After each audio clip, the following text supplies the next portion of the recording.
Hello, everyone. Welcome to Noise in the Void Interviews in Art. I'm here today with Matthew, and I knew I was going to forget to ask how to pronounce your last name. Heidi? You got it. Yay! Nobody ever gets it on the first time. Nerves will do that. Born in a meteor crater, Matthew is a writer and theater maker living in Northern Ontario. He holds a BFA in theater from Toronto Metropolitan and an MA in creative writing from the University of New Brunswick. His first novel, The City Still Breathing, Coach House Books, was awarded a place in Project Bookmark, and the follow up, One Soft Infested Summer, is forthcoming with Latitude 46. Additionally, his short stories have won distinctions, including the Carter V. Cooper Emerging Writer Award, Grain Magazine Short Fiction Prize. He is a member of the Writers Union of Canada and teaches creative writing at Laurentian University. In his spare time, he is usually working. Someone needs to explain to you what spare time is. Thank you for being here, Matthew. Thanks for having me, Emily. So, do you have something to read for us? Yeah, I just have a short piece of flash fiction. I like writing in this form because it's very brief, and I usually like to be very brief. I don't know if that'll work out today, but this is a little piece called Bang, Bang, Bang. Okay. His gun. Oh, I should start with, before I say this, do you know what a Mexican standoff is? Yes, but in Mexico, they just call it a standoff. Just a standoff. That's like a line from a movie. Yes. Yeah, but every Quentin Tarantino movie ends with gun. Everyone's gun pointed at each other, right? So that's the sort of image this piece begins with. Okay, bang, bang, bang. His gun was pointed at him, and his gun was pointed at her, and her gun was pointed at him, the first one. You know the drill. Anyone pulls the trigger and they all go bang, bang, bang, like dominoes. Not the game, but the game you play with the game. But say the first one, well, any one of them really, say he doesn't pull the trigger. Say instead, he pulls a little white hanky out of a hidden pocket like some kind of bad magician and waves it around. And say he says, let's go for a coffee. And say instead of shooting, the other two both respond at the exact same time. Are you talking to me? And then again, her, him? They all laugh. Jinx, says he, the other one, you owe me a coffee. Ho, ho, ho, ha, ha, ha. But not bang, bang, bang. The guns go away, and away they go, gunning for the coffee shop, laughing all the way up the sunny side of the street. He's oat milk and stevia, she's cream and sugar, and he, the first one, gets an Americano and he pays for it all on his American Express. Americano Espresso, she jokes. Ha ha ha, ho ho ho, they laugh about the bad joke, and they laugh about how the baristas misspelled their names on the paper rims. Then, he, the laughter might fade a little, and they might grin a little knowingly, blowing on their mighty little coffees. What a great day it's turning out to be for all of them. A much better day than the other way it could have ended for all of them with a case of the bang, bang, bangs. Because really, it wasn't the bangs that were the problem. No, no, no. It was the thuds that would come shortly after, bodies falling like periods at the end of an epitaph. But they don't talk about any of that now. Nobody wants to talk about the ellipsis sitting in the silence between them, each with one hand creeping toward a holster, the other on their coffees already going lukewarm with the day. What a day. And how many more would they get? How many days like this could they fill with laughter? Well, he'd die at 70 from his heart. She'd go at 89 from her brain. And he, the first one, the last one, would hold on until the overripe ancient age of 101, no longer able to laugh or remember laughing or having anyone to laugh with. Going out alone with a simper on a soft bed, remembering the days, this day, when they'd been together, only for a moment, when instead of silence, there was the angel's chorus of bang, bang, bang. Wow. Well, if I had an award to give you, I would. Well, this is the award, getting to talk to you. Aw. One thing that I noticed, and I got to hear you read at the book launch for Super Connects as well, is you seem to I don't know if you do this on purpose or this is your natural voice. You incorporate performance in the words. so that if anyone were to read them out loud, there has to be a performance involved with it, because that wasn't just a flash fiction. That was slam poetry in a way. That's how it Oh, sounded to me. cool. Well, thank you. I mean, I think I began as a writer working in the theater, so I guess performance is sort of burned into me that I mean, even this talking to you, I probably am wearing some sort of mask and playing some kind of performance because that's just how you kind of get through the day sometimes is pretending to be one thing or another. So I think when I read something, I'm pretending to be a writer because it feels comfy. Oh, don't worry, I won't Oprah you into submission. You can keep the mask on. Yeah, I won't jump on a couch then either. So, out of all of the different ways that you can express yourself artistically, why writing? Why is that the one you gravitate to the most? Oh, I don't know. I think so. I grew up homeschooled. I was homeschooled until high school, which you wouldn't know because I'm so very normal. But I had a student the other day who said, "I can tell when I told her I was homeschooled." And I'm like, what does that mean? Like, what is it about me that screams homeschooling? But I think as a result, it was my brother and I at home, who's a year and a half older than me, and I think we just spent most of our days. Our parents were very encouraging that. Uh, we should just play for the first few years of our schooling. That was kind of the way that we'd learn about the world, and so we would just tell each other stories. I should say, my brother Warren would just tell me stories. I would just listen and participate, and I think that from a really early age, the idea of storytelling, I don't know if it was writing, but the idea of storytelling was just sort of a way of life to me, that it was just part of an everyday experience, whether it be mashing your Legos together or just lying on a bed and hearing someone tell you a story. It was part of that like fabric of living for me.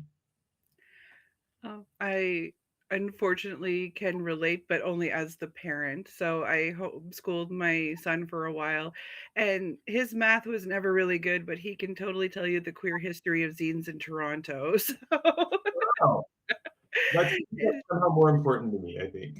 but that's the, I guess you have the stereotype of the homeschooled child who's, I guess, backwoods redneck, and then you have the hippy dippy child. So you have to fall into one of those two camps.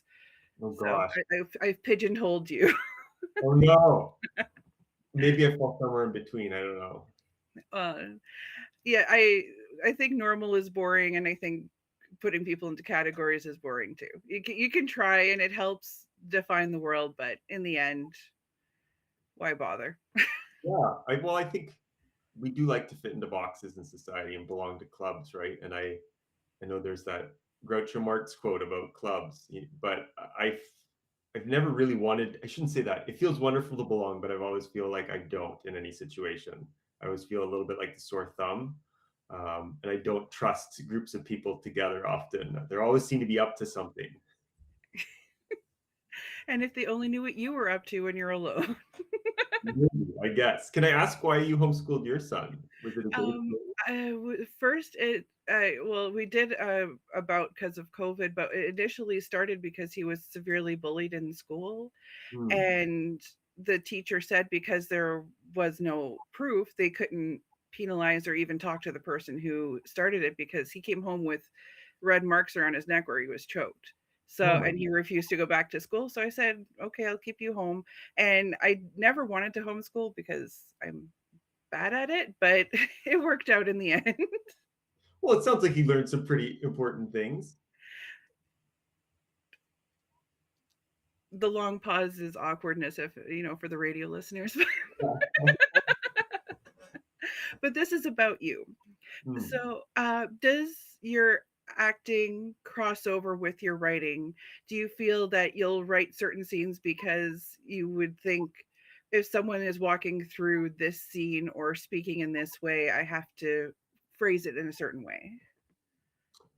I probably intrinsically, I don't know, like I wrote plays for so long that when I first started writing fiction, I remember working with an editor who kept saying like, "Oh, you theater people, you all want to write in monologues," or picking up traits that I guess I brought unconsciously over from a form that, at its very base level, we think about theater. It's a lot more than this, but it's people talking. You write dialogue. That's your main ammunition as a writer of a play. Um, so I don't know. I move between forms, like between fiction, um, theater, and screenwriting. I feel very comfortable in all three of those forms, and I think each one of them teaches me something about the other two when I come back to it. I've never been a poet, unfortunately. It's I don't think my brain is wired quite that way. Though you very nicely said that maybe I do write slam poetry. I didn't realize it. Just very poor slam poetry. It's more like thump poetry. It doesn't so much slam.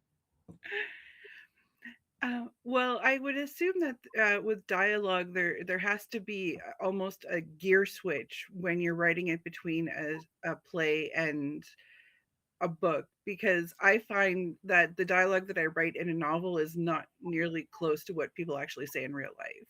Whereas you Hmm. have to emulate that a little bit more on stage, I assume.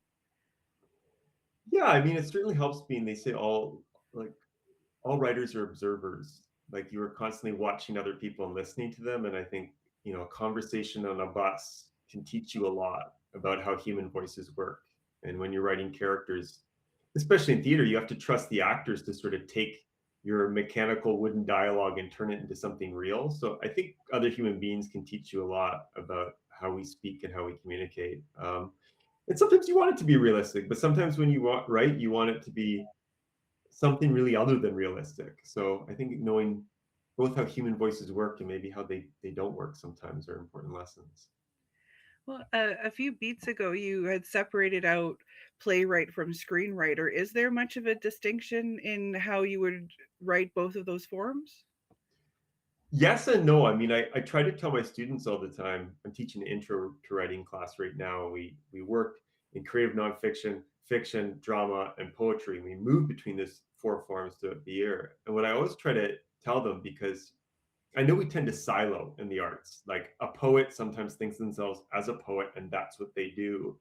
And a writer of theater thinks of themselves as a playwright, and that's it. But these are all just ways of telling stories. Even a poem, maybe it doesn't always tell a story in the traditional sense, but it is a story, even if it's the story of a flower blooming or the story of a heartbreaking.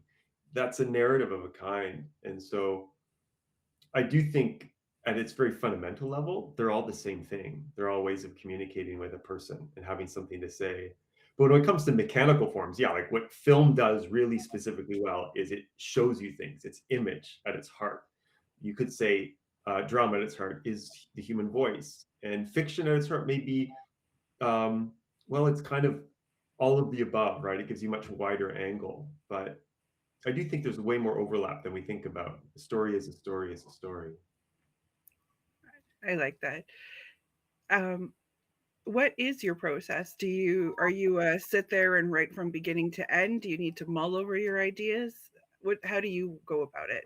And do you do different things depending on the form that you're writing in? Yeah, probably. I'm trying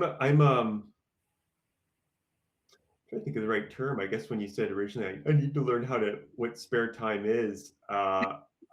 I think I need to always be working because I'm afraid of of dying. I suppose that if I just sit down, there'll be nothing left to say or write or tell. But I think my process is very annoyingly linear. I'm always fascinated by writers, and I work with a lot in the classroom who are what you might call quilters.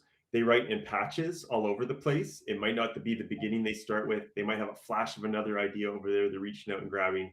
And I'm the annoying plotting person who I start at the beginning and I work through to the end. I feel like kind of a rock sometimes that way, inflexible, but it what works for me.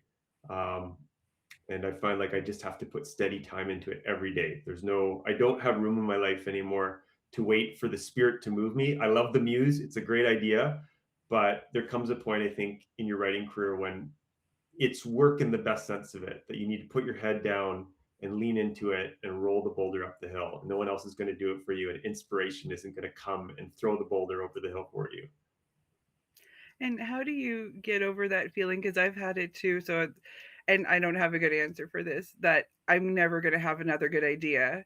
So I wrote my first novel, and then I thought I'd never have a good idea. And then I did write the second novel, but now I'm in the midst of my second novel. I'm like, I'm never going to have another book to write after this. How do you get over that feeling? Well, let me ask you: was it uh, Where did the ideas come from for the two? Did you have them on the back burner for a long time, or did they come right out of like the white hot lightning of a moment? I think that's the terrifying thing is that I don't know where they come from. Where and I'm afraid that well is going to run dry and I'm never going to find my way back to it.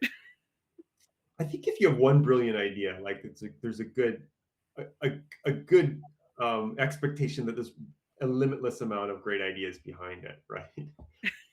But I don't know. I think for me, it's about ritual. Like if you're going to say a practical form, I keep an annoying document on my computer that whenever I have an idea that I think is half worthwhile that I can't shake off, I write it down. And that document now is like, it goes back 15 years, is thousands of words long, and I probably will never write half of those dumb ideas. But I go in there if I'm ever feeling like I'm missing something. But I think you fool yourself if you think you don't have great ideas because you probably had 10 while I was blabbing at you right now and you just didn't realize it, right? You didn't catch them. Audience, he's talking to you, not me. Well, so even with such a linear perspective or process, do you find value with free writing? Yeah, I mean, I this is what I start every class with is a writing exercise. Maybe some of my students hate me for this, but like, but for 5 minutes at the beginning of every class, I always tell my students, shut your brain off. You don't need it. You use your brain all the time, and all these other classes, we're pushing you and pushing you. Give yourself permission for 5 minutes to turn off your brain, trust your gut, trust your heart, trust something lower than the waist, just to feel and put your pen to paper and start writing. And I'll usually give a prompt. Now, while they do that, I do some things like take attendance, get my computer set up, but I try to rush through that so I can do a little bit of it with them because I do like to free write. I do like just to let the pen move, and we do pen and paper because I think you don't have as much opportunity to hit the delete button. You can just keep writing and let it spill out. So, yeah, I do find something useful in that. I think for short periods, it's like warming up before any sort of exercise. You need to stretch the muscles and then you can get into it. Um, but I don't do it as like a practice. I haven't written a whole work just out of like let it flow. I'm with much of a second guesser for that. And if I could add on for other people, I handwrite. So I handwrite everything. That's my first draft is all handwritten. And Wow. I find great value in that. And some people would find it absolutely annoying, but if you can do it because it's so easy to hit that delete button. It's Mhm. not once you've taken the time to write something and your wrist hurts, you're like, I'm just gonna leave it there for later. So, do you have a favorite pen and paper? Like, does it go that far where it needs to be? It has to see, I have it right here. It has to be this type of notebook so I Mhm. can turn it around and it doesn't bend that easily. And I've gone through pens. I never realized how satisfying it was to finish a pen as opposed to lose a pen. It's important to have something that feels right. I think when you asked me earlier about ideas, I think part of it is tricking your brain into the ritual of writing. And so if you have like I have a favorite coffee mug, right? Like you have a favorite cup. Where are they here? Oh, I have these hand warmers that I wear when I write. It seems really silly, but it's like putting on your outfit for work that when you have these things together, I'm like, oh, I'm in writing mode now. That's what I'm doing. My body feels it. And so I think having that right pen, that kind of paper, you're already half the way towards doing the work because you've tricked your mind into that space where it's this is what I do when I wear this thing or drink this thing or sit here in this space is I'm a writer now. It's cliched, but coffee. Yes. Yeah. I don't know. Coffee can convince you that some things are really great when they're not. Like that, I I drink one cup of coffee in the morning, and my what I think are my best ideas after that coffee are usually never not. Usually not my best ideas. Well, I'll psychoanalyze that later, but I'll do this first. Now, I might be projecting, but from the works that I've looked at that you've done, I've noticed a theme come through, which is darkness bringing people together. Whether it's in a good way or a bad way remains to be seen because I haven't read till the end. But even with your play, oh, this is awful. I can't remember the title of it. Dog. Black Dog. Yeah. Black Dog, yes. I found you had a group of people that all feel alone and desperate, and the same thing in your novel. They feel alone and desperate, but there's a line going through them. There's something connecting them. Do you Is that something that you've done consciously? I'm going to assume not, given your reaction. But do you feel that that's an important thing to for people to notice, that they feel alone when really they're not? Yeah, I don't know. It's tough, right? It's always really humbling to hear somebody talk about your work because you often are not thinking on the macro level while you're writing. You know, like what is this going to look like big picture for someone else reading it if they have the time to read more than one thing I've ever written, right? But I wouldn't. I would. That makes sense to me. I mean, I do think it's hard to write about anything in the world right now and not have a layer of darkness to it. And it's hard to see the light or the hope on the other side of things, I think, living in today's world. But you have to, or how do you get up the next day? I had that discussion with the class, and I hate to keep talking about school, but it's a big part of my life. And I had that discussion with a group of folks because they'd written really funny, brilliant scripts. And I asked them, like, how do you think about what's going on in the world while you write? Like, how do you get up tomorrow and do your next assignment for school when we see the news headlines every day? And they said, like, you kind of have to find a way to laugh about it. And I think that's very true. Like, I find dark things very funny. I laugh at things that maybe would make other people uncomfortable. And so you say, like, really dark, hopeless, desperate people I might write about. I actually think that's pretty funny the whole time. And I find the more desperate you can make a character, and I don't mean laughing at them, but I think laughing at the darkness of the world and trying to push it back a little bit. Hey, my first book was a memoir of postpartum depression, and I wrote it funny with jokes in it. So preaching to Yeah. the choir right now. What's it called? Second rate goddess. So like Okay. play on domestic goddess. So yeah. And I agree with your students. You need to, finding the humor in the most desperate of situations will get you surprisingly far. It'll push you. Yeah. Yeah. Now, this might be a silly question to ask a teacher, but do you feel the education, I assume the education that you got for creative writing was helpful, but do you find it was necessary? Do you feel like everyone should take that path, or everyone has a different path and that was just the right one for you? That's a great question. I Things have changed so much in the upper education system, um, and I feel like maybe when I went to school, when you went to school, you know, years before that, the idea of university used to be about exploration, and part of exploration is falling flat on your face and failing, and having a safe environment to do that. And I feel every day, and I feel okay with that because of that experience. That maybe you can call it falling upward, but it's the best way to learn. And you need a really warm, safe place to do that, which is what I try to offer in my classrooms. But we are in a place now where our government, especially our provincial government, wants to push us more and more towards result-based education instead of experience-based education, which is get your piece of paper and get a GD job, right? That is what you should be doing at university. That is what it's for. And that's not what it's for. I was talking to a student yesterday who is at the end of a degree and has no idea what they want to do with life. And they feel totally depressed about that, was the vibe I was getting.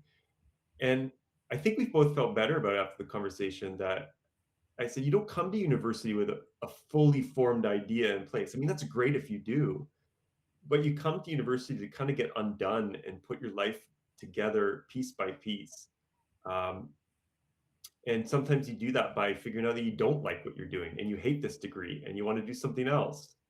So I guess this is a long way of getting around your question, saying that I think it can be really useful if you go in with the idea of being ready to fail and enjoying that as part of the experience and be ready to explore and be ready to hit dead ends. But if you go in thinking like, going to do my master's in creative writing, those 2 years will attach all these parts to my body and I will become a writer coming out of it.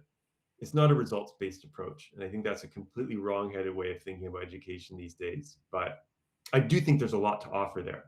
What I experienced at the graduate level was it's your first step into being part of a community and taking the thing seriously. It's so hard in Canada, Northern Ontario especially, to think about the arts as a serious profession. It's something we do in our spare time, if we have any. It's a hobby.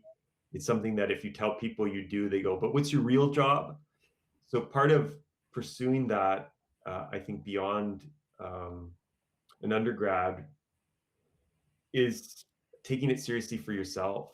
And I think that's a hard step to be able to say, I'm a writer and not feel a slight shame about it, which I still do at this point in my life, but I certainly feel less than I did 20 years ago when I started. Yeah, I still say I like to write. I don't Yeah. say, and then someone says, "Did you write anything?" And then you can have the conversation. But yeah, I have a hard time. I'm a writer. I can't say author. Can you say author? I'm I an don't know author. if I'm an Say, author. say I'm an author. I'm an author. I don't know. I like to say writer because it's broad. Yes. Well, here, I'll Um, give you a little more darkness. So when I was in university, the push was to do a Bachelor of Arts. They said hmm, people want to hire someone who's well-rounded and you'll learn a lot. And I loved it. And I'm so happy I did that. But we went to a university information session for my son because he's in high school and they're pushing trades right now.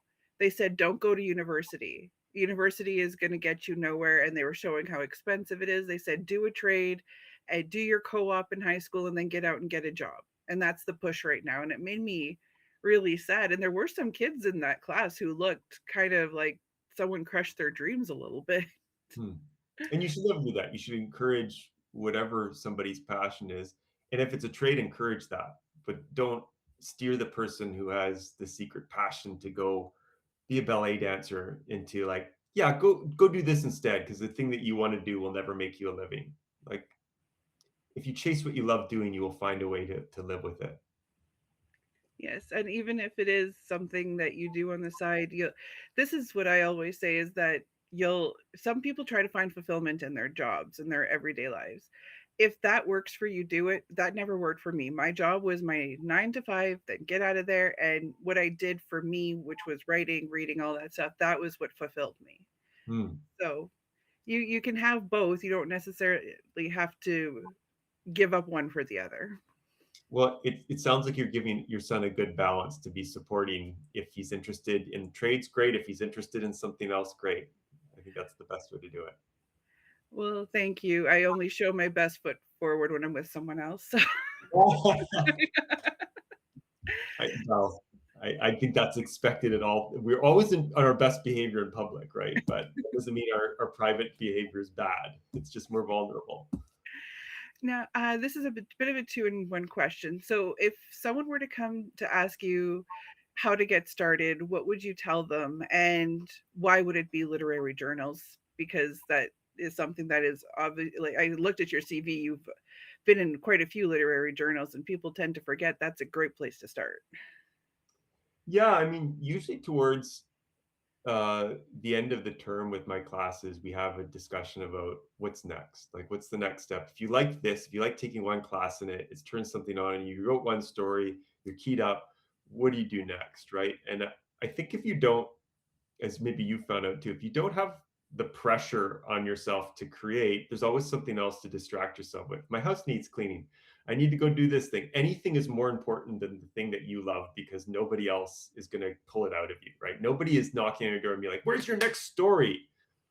So I think yes, publishing is an important part, and learning to send stuff out and accepting that rejection is part of the lifestyle that you're choosing if you're in the arts, because all you have to give people is a little piece of yourself, and most of the time there's just not space for that in the world, right? That you're when you send something out to a journal or a book publisher, it's one person most of the time who reads it, and they're going to connect to it or not.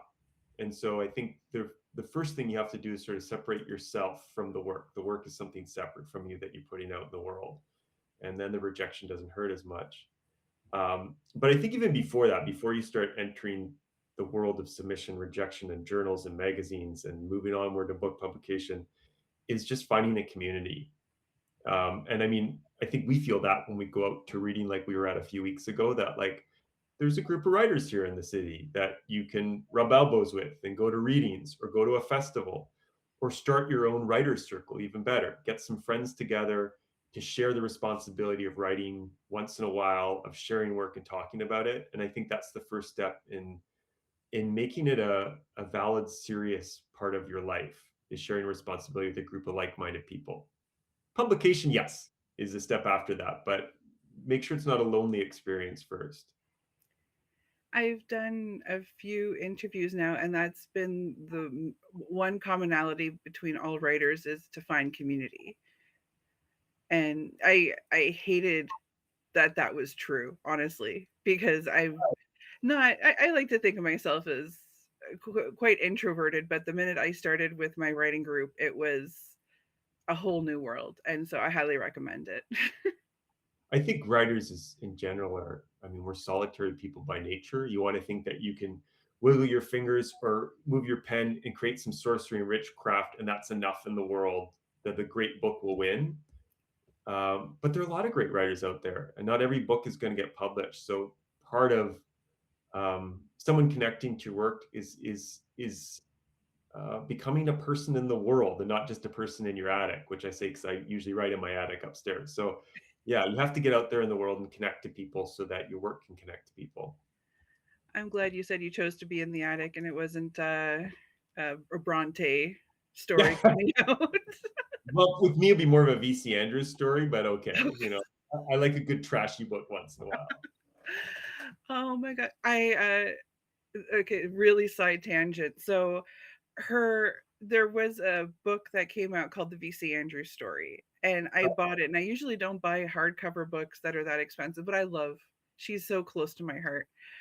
Anyway, it turns out that her the kids in spouses wrote it, and it was filled with inaccuracies, and they did it because they're still publishing under her name and they're Oh, still doing it to make money. So that was the only book I ever returned because I I said I can't be a part of this. yeah. So she's turned into sort of like the Hardy Boys, like Franklin Dixon, where it's a whole group of people writing her books rather than just her. Basically, she stopped at Ruby was the only one they wrote. So everything before that were full manuscripts. Ruby, that series was I shouldn't know this much. Oh my god! Yeah.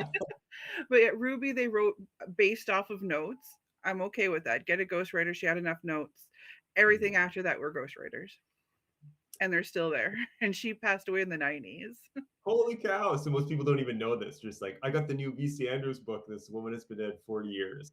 Yes, but I was also really upset when I found out Caroline Keene wasn't a real person. She wrote all the Nancy Drew books, but there's no Caroline Keene. Right. Yeah. Yeah. Those are like consortiums, I think they're called, right? Those Yeah. kind of brothers.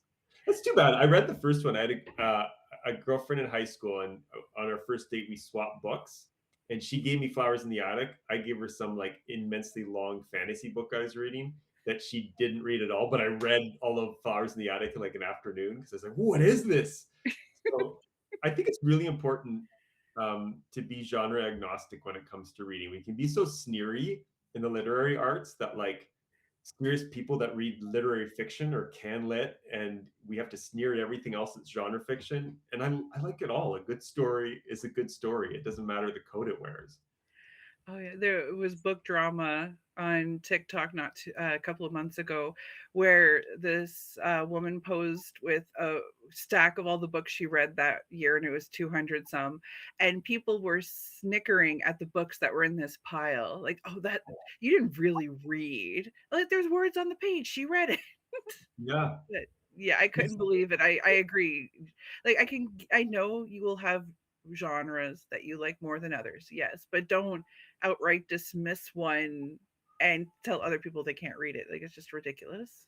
Yeah. And sometimes you just need like you couldn't get through 200 books unless a few of them were some just really tasty candy that you wanted to scarf down, right? Like not everything is going to be a slow digested weighty book. Like I spent a month reading you've heard Name of the Rose by Umberto Eco, right? Really wonderful book, but like my brain was on fire every time I sat down with it. Like you can't always have that experience when you read. Yes, I 100% agree with that. Now, I'm afraid to ask you this question as a teacher, but you can answer as a teacher or as a writer. What are your views on generative AI? Oh, well, I have a lot of thoughts about this, and they're not all good or coherent. But I would say I'm not. I'm uncomfortable with the witch hunt start part of things where there's so much anger justifiable in the writing community for people that basically want to burn this tool to the ground.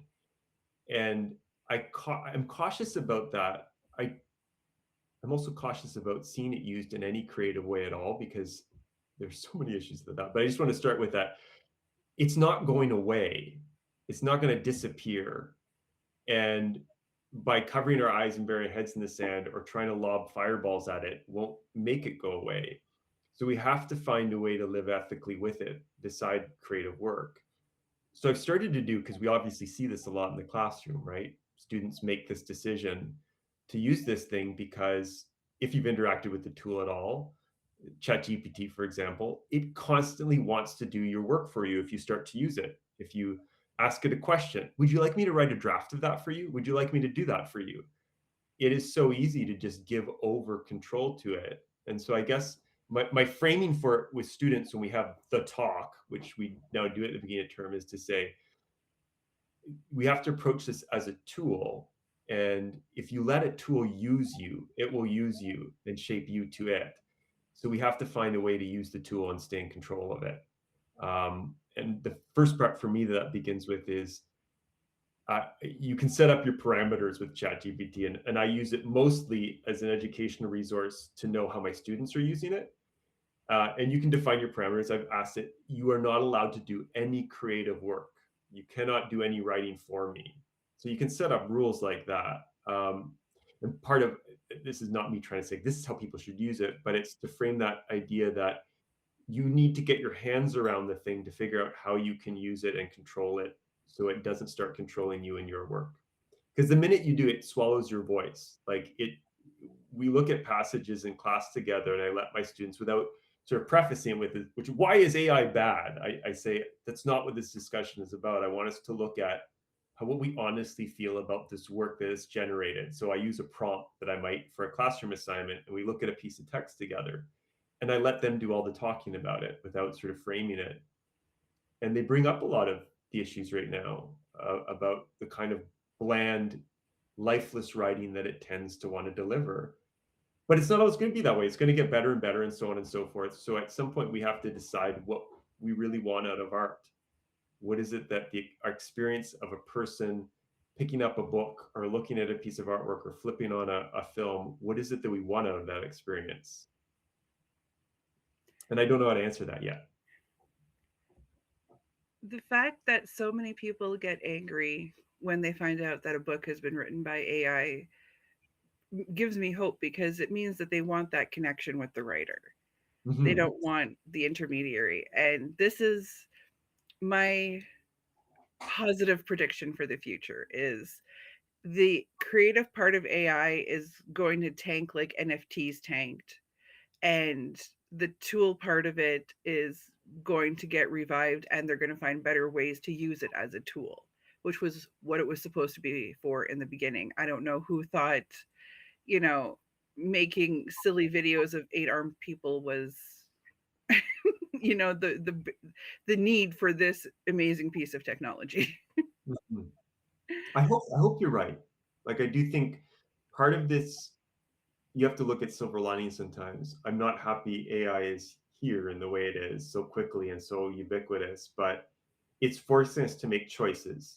And maybe that's a good thing, as you're saying that one of these things that's made us connect with is I choose other people's real voices. I choose the work that comes out of a warm human imagination. I don't choose this thing. Well, and I hope it stays that way unless, I don't know, the sentient, robots we start making want to read AI, then we'll have a different discussion. Yes. I need to find someone who writes science fiction. I need to see that story. Well, like, I think there are writers who are. I mean, Shawn Michaels is a wonderful Canadian writer, and he wrote a book a couple years ago where he let one of the voices. He has an AI voice in the book, and he let AI sort of write poetry with him, collaborating with it very specifically for this character's voice. So I think there are ways of inviting it into the work that highlight how strange and unusual and inhuman it can be in an ethical way, without it saying, "Write my book for me," right? It's a fine line sometimes. Now, besides your books, do you have any book recommendations or anything that you'd like to read that inspires you as a writer? Oh, geez. Um, I just finished reading this small book by Stuart Ross, who's like a prolific Canadian writer, publisher. It's called The Book of Grief and Hamburgers. It was published a couple years ago, and I read it in a directed reading with one of my students, and it's beautiful. It's a little short poetic memoir that's all about grief. Stuart is really open about having lost many people in his life, specifically during COVID, but over a long period of time, that it just seemed to be like one death after another, which would seem really bleak. But he talks about in that book how when he's feeling really bad and he's writing poetry, feeling really sad, he just puts a hamburger into the poem to lift it up because hamburgers are always funny. And so I think this gets to the heart of like I laughed all the way through it and also felt like immense sadness too. And I think that's maybe um I don't know. I think that's the best way to feel. Maybe that sounds really awful, but to feel both joy and desperation, I think are it's a unique way to vibrate in the world. And that book made me feel all the way through. Okay. And my TBR list just got bigger. And why don't you tell the people where they can find you? Do you have social media or a website? Do I use it? Hardly ever, right? So my handle, I'm either under my own name or Harkback is the kind of handle I use on most like Instagram and Blue Sky and whatever the horror show that Twitter used to be is. Um, but I'm not as active as as I should be on those things, and I'm going to start as having this chat with Heather at Latitude, who's my publisher for this next book, and I was saying it's really hard to demand space online for me when I feel like I have nothing to say, and I haven't had a book in so long that I have felt like I feel like a constantly shrinking person because I feel like I haven't had a lot to say in a long time, and I think as this book gets closer to coming out, I hopefully will be online a little bit more, doing my duty as a writer to try to promote the thing. The plight of the self-published and indie authors. I guess so. Yeah. Well, where can we buy your books? Are they available on Amazon or in Indigo? Yeah, I have a box in my attic. If anyone ever wants one of the first book, it's called The City Still Breathing, but you can still get it in Amazon. I don't think it's in the bookstore here in town anymore, but you can certainly order it through Chapters Indigo if you want. And the next one will hopefully be out in the fall through Latitude and should be available in stores then. Wonderful. Well, thank you so much, Matthew, for being here. Thank you so much, Emily. Letting me blab for a while and asking such good questions. Thank you. You can catch the unedited version of this on my YouTube channel, Garbage Words with Garbage Lady. You can also listen to Noise in the Void, Interviews in Art on CKLU 96.7 Sudbury online or on the radio. Take care and bye bye.